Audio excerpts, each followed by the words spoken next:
अस्सलामु अलैकुम वरहमतुल्लाहि वबरकातुह।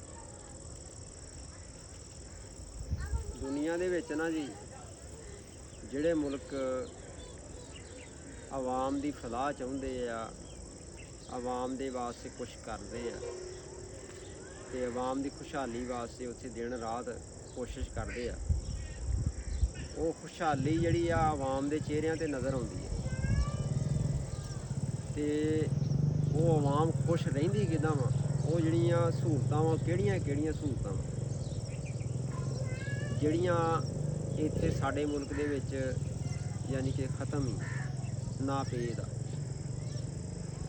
ਪਹਿਲੇ ਨੰਬਰ 'ਤੇ ਜਨਾਬ ਸਾਹਿਬ ਉੱਥੇ ਬੱਚਾ ਨਾ ਫਰੀ ਦੇ ਵਿੱਚ ਪੈਦਾ ਹੁੰਦਾ, ਜੰਮਦਾ। ਯਾਨੀ ਕਿ ਸਾਡੇ ਹਾਂ ਕੀ ਹੁੰਦਾ ਵਾ, ਜਦੋਂ ਬੱਚੇ ਨੂੰ ਪਹਿਲੇ ਦਿਨ ਤੋਂ ਯਾਨੀ ਕਿ ਮਾਂ ਦੇ ਪੇਟ ਦੇ ਵਿੱਚ ਹੁੰਦਾ ਵਾ, ਉਸ ਦਿਨ ਤੋਂ ਲੱਗ ਕੇ 9ਵਾਂ ਮਹੀਨਿਆਂ ਤੀਕਰ ਉਹਦੀ ਅਸੀਂ ਦਵਾ ਲੈਨੇ ਆ ਮੈਡੀਕਲ ਸਟੋਰਾਂ ਦੇ ਉੱਤੋਂ। ਤੇ ਅਗਰ ਉਹ ਇਸ ਤੋਂ ਬਾਅਦ ਲੇਡੀ ਡਾਕਟਰ ਨੂੰ ਅਸੀਂ ਹਰ ਮਹੀਨੇ ਉਹਦਾ ਚੈੱਕਅਪ ਕਰਾਉਂਦੇ ਆ। ਉਹ ਚੈੱਕਅਪ ਦਾ ਖਰਚਾ ਲਾਈਏ, ਦਵਾਈਆਂ ਦਾ ਖਰਚਾ ਲਾਈਏ, ਤਕਰੀਬਨ ਉਹ ਸਾਡਾ ਨਾ 1.5 ਲੱਖ ਰੁਪਈਆ 9 ਮਹੀਨਿਆਂ ਦੇ ਵਿੱਚ ਸਾਡਾ ਖਰਚਾ ਹੋ ਜਾਂਦਾ। ਇਹ ਘੱਟ ਤੋਂ ਘੱਟ ਅਮਾਊਂਟ ਆ। ਉਸ ਤੋਂ ਬਾਅਦ ਜਦੋਂ ਆਪਰੇਟ ਹੋ ਜਾਂਦਾ ਵਾ ਬੱਚੇ ਦੇ ਸੀ ਸੈਕਸ਼ਨ ਹੁੰਦਾ ਵਾ, ਉਸ ਵਾਲਦਾ ਦਾ, ਉਸ ਬੇਟੀ ਦਾ, ਉਸ ਮਾਂ ਦਾ, ਤੇ 1.5 ਲੱਖ ਰੁਪਈਆ ਉਹ ਡਾਕਟਰ ਹਜ਼ਰਾਤ ਲੈ ਲੈਂਦੇ ਆ। ਯਾਨੀ ਕਿ ਹਜੇ ਬੱਚਾ ਜੰਮਿਆ ਤੇ ਉਹਨੇ ਕੋਈ ਖੇਲਣਾ ਕੂਦਣਾ ਤਾਲੀਮ ਹਾਸਲ ਨਹੀਂ ਕੀਤੀ, ਕੁਛ ਵੀ ਨਹੀਂ ਕੀਤਾ, ਤੇ ਉਹ ਬੱਚਾ ਸਾਨੂੰ ਨਾ ਜੀ ਆਮ ਪਾਕਿਸਤਾਨੀ ਨੂੰ ਉਹ ਬੱਚਾ ਘੱਟ ਤੋਂ ਘੱਟ 3 ਲੱਖ ਦਾ ਪੈ ਗਿਆ। ਉਸ ਤੋਂ ਬਾਅਦ ਬੱਚਾ ਵੱਡਾ ਹੋਣਾ ਸ਼ੁਰੂ ਹੋ ਜਾਂਦਾ। ਉਹਦੇ ਕੱਪੜੇ, ਉਹਦੀ ਜੁੱਤੀ, ਫਿਰ ਉਹਦੀ ਸਿਹਤ, ਕਿਤੇ ਬੁਖਾਰ ਹੋ ਗਿਆ ਕੋਈ ਦਵਾਈ ਸ਼ਵਾਈ ਲੈ ਲਈ, ਠੀਕ ਹੈ ਨਾ ਜੀ। ਉਹਦਾ ਤੁਸੀਂ 3-4 ਸਾਲਾਂ ਦਾ ਖਰਚਾ ਕਾਊਂਟ ਕਰੋ ਨਾ, ਤਕਰੀਬਨ ਉਹਦਾ ਅਕਾਊਂਟ ਜਿਹੜਾ 5 ਸਾਲਾਂ ਦੇ ਵਿੱਚ ਉਹ ਘੱਟ ਤੋਂ ਘੱਟ ਖਰਚਾ ਜਿਹੜਾ ਨਾ ਵਾਲਦਿਆਂ ਨੂੰ ਉਹ ਬੱਚਾ 4 ਤੋਂ 5 ਲੱਖ ਰੁਪਏ ਦੇ ਵਿੱਚ ਉਹ ਬੱਚਾ ਪੈ ਜਾਂਦਾ। ਇਹ ਘੱਟ ਤੋਂ ਘੱਟ ਅਮਾਊਂਟ ਆ, ਜ਼ਿਆਦਾ ਵੀ ਹੋ ਸਕਦੀ ਹੈ। ਉਸ ਤੋਂ ਬਾਅਦ ਕੀ ਕਰਦੇ ਆ, ਦੂਸਰੇ ਮਮਾਲਕ ਦੇ ਵਿੱਚ ਇਹ ਅਖਰਾਜਾਤ ਨਹੀਂ ਹੁੰਦੇ। ਸਾਰੇ ਦੇ ਸਾਰੇ ਅਖਰਾਜਾਤ ਜਿਹੜੀ ਆ ਉੱਥੋਂ ਦੀ ਹਕੂਮਤ ਬਰਦਾਸ਼ਤ ਕਰਦੀ ਆ। ਬੰਦੇ ਦੇ ਉੱਤੇ, ਉਸ ਪੇਰੈਂਟਸ ਦੇ ਉੱਤੇ, ਉਸ ਵਾਲਦਿਆਂ ਦੇ ਉੱਤੇ ਕੋਈ ਬਰਡਨ ਨਹੀਂ ਹੁੰਦਾ।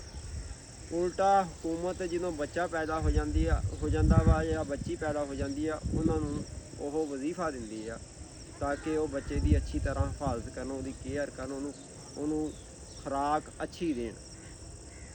ਉਸ ਤੋਂ ਬਾਅਦ ਬੱਚਾ ਜਦੋਂ ਪੈਦਾ ਹੋ ਜਾਂਦਾ ਵਾ 4-5 ਸਾਲਾਂ ਦਾ ਹੋ ਜਾਂਦਾ ਵਾ, ਸਾਡੇ ਵਾਲਦਿਨ ਕੀ ਕਰਦੇ ਆ, ਉਹਨੂੰ ਸਕੂਲੇ ਭੇਜਣਾ ਸ਼ੁਰੂ ਕਰ ਦਿੰਦੇ ਆ। ਸਾਡੇ ਸਰਕਾਰੀ ਸਕੂਲਾਂ ਤੋਂ ਲੱਗ ਕੇ ਪ੍ਰਾਈਵੇਟ ਸਕੂਲਾਂ ਤੱਕ, ਸਰਕਾਰੀ ਸਕੂਲ ਦਾ ਵੀ ਅਗਰ ਖਰਚਾ ਲਾਓ ਤਾਂ ਡੇਲੀ ਦਾ ਜਿਹੜਾ ਇੱਕ ਬੱਚਾ ਜਾਂਦਾ ਨਾ ਸਕੂਲੇ, ਉਹ 50-60 ਰੁਪਏ ਘੱਟ ਤੋਂ ਘੱਟ ਘਰੋਂ ਲੈ ਕੇ ਜਾਂਦਾ ਜੇਬ ਖਰਚ। ਤੇ ਇੱਦਾਂ ਇਹਨੂੰ ਕਾਊਂਟ ਕਰੋ, ਪੂਰੇ ਸਾਲ ਦਾ ਖਰਚਾ ਕਾਊਂਟ ਕਰੋ, ਉਹਦੇ ਕੱਪੜੇ ਜੁੱਤੀ ਦਾ ਖਰਚਾ ਕਾਊਂਟ ਕਰੋ, ਹੋਰ ਅਖਰਾਜਾਤ ਜਿਹੜੇ ਸ਼ਾਦੀ ਵਿਆਹ ਦੇ ਖਰਚਾ ਕਾਊਂਟ ਕਰੋ, ਤੇ ਉਹ ਜਿਹੜਾ ਬੱਚਾ ਨਾ ਪੂਰੇ ਸਾਲ ਦੇ ਵਿੱਚ ਤਕਰੀਬਨ 1 ਲੱਖ ਰੁਪਈਆ ਇੱਕ ਬੱਚਾ ਇਸਤੇਮਾਲ ਕਰ ਦਿੰਦਾ ਅੱਜ ਗਰੀਬ ਘਰ ਦਾ ਜਿਹੜਾ ਬੱਚਾ। ਯਾਨੀ ਕਿ 5 ਲੱਖ ਦਾ ਉਹ ਪੈ ਗਿਆ ਸੀ, ਲੱਖ ਰੁਪਈਆ ਇਹ ਪਾਇਆ, 6 ਲੱਖ ਰੁਪਈਆ ਹੋ ਗਿਆ ਜੀ।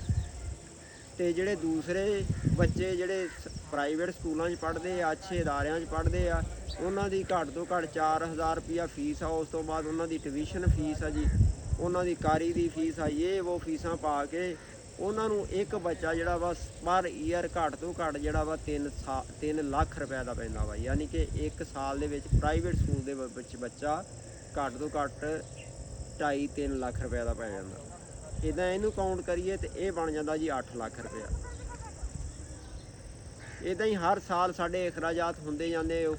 ਅਸੀਂ ਹਰ ਸਾਲ ਬੱਚੇ ਦੇ ਐਕਸਪੈਂਸਿਸ ਬਰਦਾਸ਼ਤ ਕਰਦੇ ਹਾਂ, ਸਾਡੇ ਪਾਕਿਸਤਾਨੀ ਪੇਰੈਂਟਸ ਬਰਦਾਸ਼ਤ ਕਰਦੇ ਆ। ਕਰਦਾ ਬੱਚਾ ਜਦੋਂ ਤੱਕ ਮੈਟਰਿਕ ਕਰਦਾ ਨਾ, ਅਸੀਂ ਘੱਟ ਤੋਂ ਘੱਟ ਉਹਦੇ ਉੱਤੇ ਜ਼ਿਆਦਾ ਨਹੀਂ ਤੇ 13 ਤੋਂ 14 ਲੱਖ ਰੁਪਈਆ ਅਸੀਂ ਉੱਤੇ ਐਕਸਪੈਂਸਿਸ ਕਰ ਚੁੱਕੇ ਹੁੰਦੇ ਹਾਂ।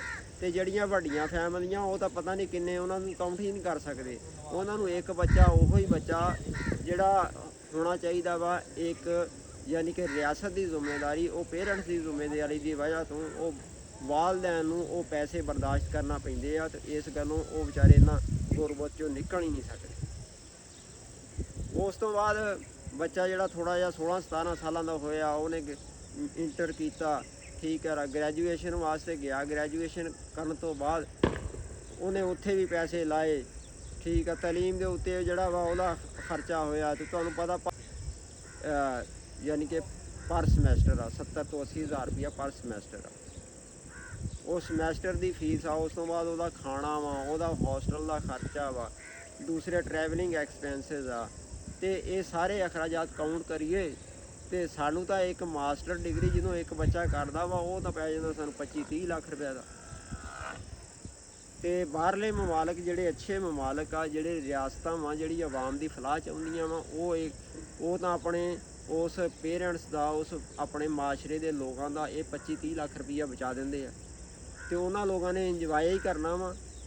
ਜਦੋਂ ਉਹ 25-30 ਲੱਖ ਬਣ ਜਾਣਾ ਵਾ ਇੱਕ ਪੇਰੈਂਟਸ ਦੇ ਉੱਤੇ ਐਕਸਪੈਂਸਿਸ, ਤੇ ਉਹਨੇ ਵਿਚਾਰੇ ਨੇ ਕੀ ਇੰਜੋਏ ਕਰ ਲੈਣਾ। ਤੇ ਉਹਨਾਂ ਨੂੰ ਪਤਾ ਵਾ, ਉਹ ਗੋਰਿਆਂ ਨੂੰ ਪਤਾ ਵਾ, ਜਾਂ ਜਿਹੜੇ ਦੂਸਰੇ ਮਮਾਲਕ ਆ ਜਿਨ੍ਹਾਂ ਦੇ ਵਿੱਚ ਰਿਆਸਤ ਜ਼ਿੰਮੇਦਾਰ ਹੁੰਦੀ ਆ, ਉਹ ਫਿਰ ਕੀ ਉਹਨਾਂ ਨੇ ਖੁਸ਼ਹਾਲੀ ਦੀ ਜ਼ਿੰਦਗੀ ਗੁਜ਼ਾਰਨੀ ਆ। ਉਹਨਾਂ ਨੂੰ ਪਤਾ ਵੀ ਸਾਡੀ ਪੜ੍ਹਾਈ ਦਾ ਖਰਚਾ, ਬੱਚੇ ਦੇ ਜੰਮਣ ਦਾ ਖਰਚਾ, ਇਹ ਉਹ ਐਕਸਪੈਂਸਿਸ ਸਾਰੇ ਦੇ ਸਾਰੇ ਗੌਰਮੈਂਟ ਨੇ ਸਾਡੀ ਨੇ ਬਰਦਾਸ਼ਤ ਕਰਨੇ। ਤੇ ਤੁਹਾਨੂੰ ਮੇਰੀ ਇਹ ਵੀਡੀਓ ਕੈਸੀ ਲੱਗੀ ਆ? ਕੱਲ੍ਹ ਨੂੰ ਇਨਸ਼ਾਅੱਲਾ ਇਸ ਤੋਂ ਆਪਾਂ ਅੱਗੇ ਤੁਰਾਂਗੇ ਵੀ ਜਿਹੜੀ ਚੀਜ਼ ਸਾਨੂੰ ਜਿਹੜੀ ਨਹੀਂ ਮੁਯੱਸਰ ਹੈਗੀ, ਜਿਹੜੀ ਰਿਆਸਤਾਂ ਨੂੰ ਮੁਯੱਸਰ ਹੈਗੀ ਆ, ਉੱਥੋਂ ਦਾ ਲੋਕਾਂ ਦਾ ਲਾਈਫ ਸਟਾਈਲ, ਯਾਨੀ ਉਹ ਲੋਕ ਜ਼ਿਆਦਾ ਖੁਸ਼ਹਾਲ, ਜ਼ਿਆਦਾ ਇੰਜੋਏਮੈਂਟ ਵਾਲੀ ਜ਼ਿੰਦਗੀ ਬਸਰ ਕਰਦੇ ਆ, ਨਾ ਕਿ ਸਾਡੇ ਲੋਕ ਜਿਹੜੇ ਬਿਲਕੁਲ ਐਨ ਪਿਸ ਚੁੱਕੇ ਆ ਚੱਕੀ ਦੇ ਵਿੱਚ। ਅੱਲਾ ਹਾਫਿਜ਼।